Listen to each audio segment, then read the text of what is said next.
কি আল্লাহর রহমত। দেখেন ছোট্ট একটা গাছ, একবার বেশি বড় না, ছোট একটা গাছে আল্লাহর রহমতে কি পরিমাণ সবেদা হয়েছে। পাতার থেকে আর সবেদা বেশি। অনেকে আমরা এই ফলটা অনেক অনেক পছন্দ করি, আর অনেকেই পছন্দ করে না। দেখছেন কি পরিমাণ। গাছের আয়তনটা দেখাই, দেখেন এই যে ছোট্ট একটা গাছ, এই ছোট একটা গাছ, প্রত্যেক পাতার পিছনে পিছনে ফল। আল্লাহর রহমত।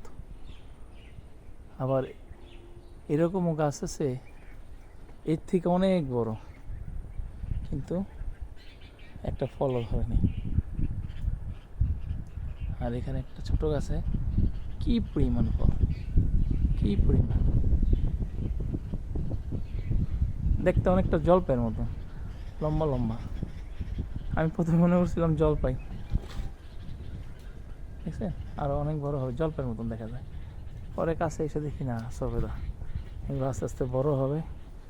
হ্যাঁ, মাশাল্লাহ মাশাল্লাহ।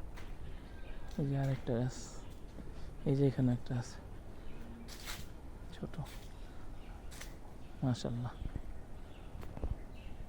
ভালো লাগলো, আল্লাহর সৃষ্টি অপরূপ।